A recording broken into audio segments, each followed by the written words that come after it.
सभी को नमस्ते। मैं अपनी उम्र में 27 साल का जब मैं था तब तक मैं आर्य समाज का नाम भी नहीं जानता था।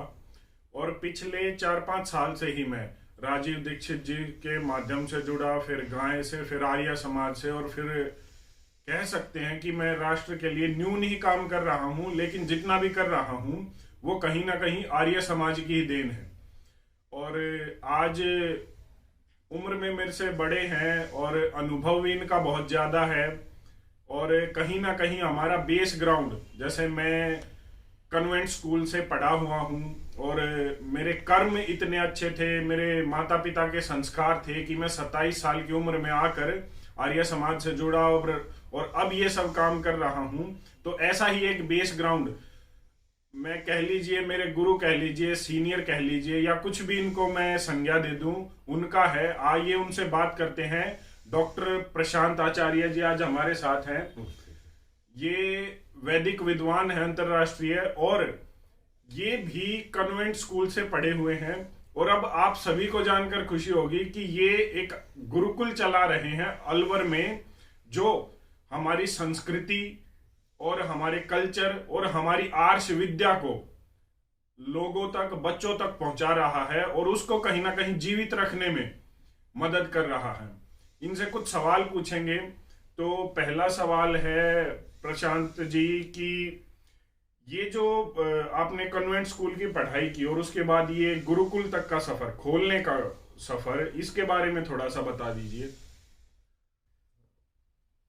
सन 1999 में मैंने अपना ग्रेजुएशन करी थी दिल्ली यूनिवर्सिटी से। बीएससी फिजिक्स करने के बाद में मैंने कुछ निर्णयों पर मैं पहुंचा कि ये जो पाश्चात्य शिक्षा प्रणाली है, यह पाश्चात्य शिक्षा प्रणाली हमारे को जीविका तो दे सकती है, मतलब जो मॉडर्नाइज स्कूलिंग है।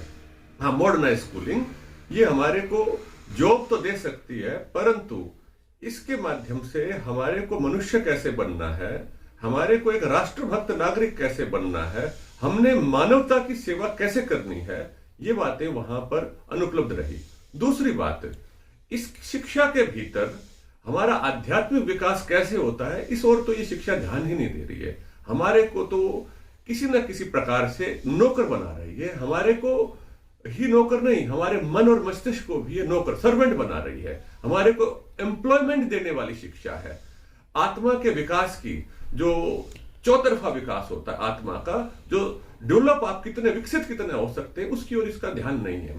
तो इन निष्कर्षों पर आने के बाद में मैंने इस प्राचीन विद्या को ग्रहण करने का प्रयास किया। अनेक अनेक गुरुकुलों में जाकर के अनेक वर्षों तक, लगभग 10 वर्षों तक मैंने परंपरागत अध्ययन भी किया। इसके साथ में एमए और पीएचडी की डिग्री दर्शन शास्त्र से भी ली। उसके बाद में अब जब हम सामाजिक कार्य करने लगे तो बहुत तरह से सामाजिक कार्य होना संभव है। समाज की हम सेवा बहुत प्रकार से कर सकते हैं, किंतु जो स्थिर कार्य है, जो नींव का कार्य है, एक हमारे यहां पर एक कहावत प्रसिद्ध है कि छिन्ने मूले कुतः शाखः। अगर आपके पास जड़ ही नहीं है तो शाखाओं का क्या लाभ। जो हम वास्तव में सामाजिक कार्य, देश का कार्य करने के लिए हम लोग विचार कर रहे हैं, परंतु हमारी जड़ें ही खोखली हो चुकी हैं, उन शाखाओं में फल फूल नहीं लगने हैं। एक व्यक्ति के निजी पुरुषार्थ से आप कितना कार्य कर सकते हो, जब तक हमारे पास में हमारी प्राचीन विद्याओं की कोई ठोस सक्षम परंपरा नहीं है। तो इस दृष्टिकोण को लेकर के एक गुरुकुल ही विकल्प के रूप में मेरे सम्मुख आया, और उसमें भी जो हमारी निजी न्यून सी क्षमताएं हैं, उन क्षमताओं के आधार पर इस गुरुकुल की संकल्पना को साकार करने का प्रयास किया जा रहा है। इस गुरुकुल के भीतर मैंने, जैसे डॉक्टर साहब अभी आपसे बात भी हो रही थी कि हम बड़े छात्रों को ही लेते हैं, अर्थात कम से कम 18 वर्ष की आयु हो छात्रों की, और उसके अंदर स्वयं पहले संस्कार हो। क्योंकि संस्कारित करना बाल्यकाल में ये माता पिता का कार्य, अन्य भी हो सकता है, परंतु हम उन संस्कारित बालकों को अपनी शास्त्र विद्या से संपन्न करना चाहते हैं, उनको हम अपनी परंपरा से जोड़ना चाहते हैं। और वो जब अध्ययन कर लेंगे बालक, उस अध्ययन करने के उपरांत उन बालकों, वो जो बालक है वो प्रचारक बनेंगे, वो अन्य गुरुकुल खोलेंगे, वो छोटे बच्चों के गुरुकुल खोलेंगे, वो हमारे शास्त्रों में रिसर्चेस भी करेंगे, वो प्रवक्ता बनेंगे, देश विदेश के अंदर अपनी संस्कृति को बताने वाले होंगे, सिखाने वाले होंगे। तो इस भावना के साथ में एक यह प्रयोग है जो आप सबकी शुभकामनाओं के साथ में और विद्वानों के मार्गदर्शन के साथ में हमने प्रारंभ किया है। जी अच्छा जी, इसमें कुछ ऐसी समस्याएं या कुछ ऐसा रोचक समय आया होगा जो संघर्ष का होगा या रोचक होगा, वो अगर आप शेयर करना चाहें, बताना चाहें, जो मैं तो खैर अब जान गया हूं, जो मॉडर्न इंडिया परिवार है वो नहीं जानता, उसके बारे में थोड़ा सा बता दीजिए। हाँ जी, रोचक पूछ रहे। रोचक आजकल जो रोचक होता है, रोचक को इस तरीके से बताना चाहिए कि कोई ट्रेजिक रोचक ना हो, दुख वाला रोचक ना हो। तो इसमें जब जो गुरुकुल का आचार्य होता है वो कैसा व्यक्ति होता है, तो इसके लिए ना गृहस्थी जैसी संज्ञा मैं प्रयोग करूंगा। तो उसको ना सारे कार्य करने पड़ते हैं। वो गुरुकुल जो होता है ना, बड़ा गृहस्थ के समान होता है, बड़े गृहस्थी जैसा, छोटा नहीं, बड़े वाला गृहस्थी, और उसको सब कुछ करना पड़ता है। अब मैं इसके लिए एक और शब्द का प्रयोग कर दूं, खर शब्द का प्रयोग होता है। खर बने गधा, बहुत अच्छा प्राणी है वो जो प्राणी है ना गधा, जब विदेश में जाएंगे ना, अमेरिका में, तो डेमोक्रेटिक का सिंबल है ना गधा, है ना, तो उनका सिंबल भी है। तो हम शुरू में ना गधे को मूर्ख समझते थे, पर वास्तव में गधा मूर्ख नहीं होता है। गधा है ना बहुत ज्यादा अनुशासित होता है। तो जो अनुशासन है ना, उसको सब कुछ करना, सब कुछ सहन करना पड़ता है। तो इस प्रकार की स्थिति वहां पर दिखाई देती है। उसके ऊपर इतना उत्तरदायित्व रहता है कि 3-4 प्रकार के मुख्य उत्तरदायित्व गुरुकुल के आचार्य के ऊपर रहते हैं, है ना। यही रोचकता है इसके अंदर कि कोई निश्चित धन आय नहीं होता नौकरी के समान। उसको भी आपको कहीं ना कहीं पर अपनी दक्षिणा के ऊपर अथवा लोगों के सहयोग के ऊपर निर्भर रहना पड़ता है, उसकी व्यवस्था करनी पड़ती है। दूसरा कि जो छात्र हैं उनके साथ में अनुशासन, छात्रों के साथ अनुशासित रखना, युवकों को अनुशासित रखना, चाहे भले ही वो कितने ही संस्कारित हो, उनको एक सूत्र में पिरोना और गूंथना, ये अपने आप में एक बड़ा कार्य होता है। इसके अंदर भी लगे रहना। और तीसरा कार्य जो कार्य शास्त्रों के अध्ययन अध्यापन का, उसके अंदर नियमितता, उनकी परीक्षा आदि लेना। और चौथा कार्य है उनकी आध्यात्मिक प्रगति भी निरंतर होती रहे, उनके जो विचारधारा वह भी, उसका भी स्तर निरंतर उच्च बना रहे। इन सारे कार्यों का जब हम समन्वय करने का प्रयास करते हैं तो एक विशेष बात होती है। और जब एक और बात देखते हैं कि हमारे यहाँ कहावत प्रसिद्ध है, सबने सुनी होगी कि भाई बिना अपने मरे ना स्वर्ग नहीं मिला करता है।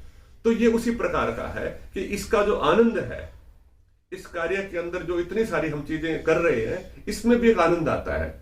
आपको ये नहीं पता चलता कि आपकी जो ड्यूटी है या जॉब है, जो आचार्य का कर्तव्य है, वह 1 घंटे 2 घंटे का नहीं है, वो पूरे के पूरे 24 घंटे का है। प्रातःकाल उठने से लेकर के रात्रि, और तो और स्वप्न में भी आपको आपके कर्तव्य से आप कोई हटा नहीं सकता है। तो इस प्रकार का ये रहता है। और इसमें रोचकता इतनी है कि आप थकते नहीं है, क्योंकि आप अपने उद्देश्य से जुड़े हुए हैं। आपकी जो ऊर्जा है ना, वो इतनी ज्यादा अच्छी रहती है, स्वचालित संचालित रहते हो कि जैसे आप ईश्वरीय मार्गदर्शन में, प्रेरणा में कार्य कर रहे हो। आपके सामने बड़ी बड़ी घटनाएं होती हैं, बड़ी बड़ी कठिनाइयां आती है, और जब व्यक्ति ये सोचता है कि भाई अब इसका समाधान कैसे होगा, तो तुरंत कहीं ना कहीं कोई सहायता, सहयोग आदि आ जाता है। इसी माध्यम में मैं आप लोगों की उपस्थिति अपने सामने देखता हूं, बिना किसी पूर्व सूचना के। और इस प्रकार से आप आ गए हैं और ये इंटरव्यू ले रहे हैं। हम भी ये सोचते थे कि गुरुकुल का अब ये कैसे होगा, अब सब तक कैसी बात पहुंचेगी, प्रचार की बात थी, तो इतने में आप लोग आ गए। तो इसी प्रकार की ये रोचकता है। मतलब जब आप उस ब्रह्मांड के पालक स्वामी परमात्मा के साथ जुड़ करके, समर्पण करके कार्य करने का प्रयास करते हैं, तो परमात्मा सहायता करता है। और उसकी सहायता करने का एक माध्यम है, एक विधि है। वह विधि है कि वह किसी न किसी को भेज देता है आपके पास में। तो ऐसा मैं निरंतर देख रहा हूं, कितनी सारी चीजें वहां पर दिखती रहती हैं, धन से लेकर के, निर्माण के सहयोग से लेकर के, छात्रों से लेकर के, प्रचार से लेकर के, सर्वत्र ऐसा ही दिखता है। तो इससे इस बात पर भी विशेष विश्वास होता है कि उस प्रभु की सत्ता निरंतर हमारे साथ में कार्य कर रही है, और हम दृढ़ता से हम उसी का एक कार्य कर रहे हैं, उसी के माध्यम से जो ये अच्छाई है संसार के अंदर, जो श्रेष्ठता है, उसी को फैलाने का प्रयास कर रहे हैं। चलिए, अभी आचार्य जी के पास समय की कमी है, तो हमारा ये विश्वास है और हम कभी गुरुकुल स्वयं आएंगे और गुरुकुल को भी कवर करेंगे। मॉडर्न इंडिया परिवार को मैं दिखाऊंगा डिटेल में कि किस तरीके से गुरुकुल में पढ़ाई की जाती है, किस तरीके से जो है बच्चों की दिनचर्या है, क्या उन्हें पढ़ाया जाता है और किस तरीके से जो है बच्चों को देश, धर्म, संस्कृति के प्रति जागरूक करके आगे बढ़ाया जाता है ताकि वो आगे चलकर देश के लिए काम कर सके। अलवर में आचार्य जी का गुरुकुल है। गुरुकुल के बारे में मैं जानकारी आपको डिस्क्रिप्शन में दे दूंगा और इसके बारे में डिटेल में फिर कभी बात करेंगे। मॉडर्न इंडिया पर मैं जरूर आऊंगा। आचार्य जी, आपका धन्यवाद मॉडर्न इंडिया परिवार पर आने के लिए, और आपने अभी इससे पहले भी आपसे जो बातें हुई वो ज्ञान देने के लिए भी आपका धन्यवाद। नमस्ते। नमस्ते दोस्तों, बहुत बहुत धन्यवाद। आपसे छोटी सी चर्चा हुई, बड़ा अच्छा आया, लगा, आनंद आया। धन्यवाद।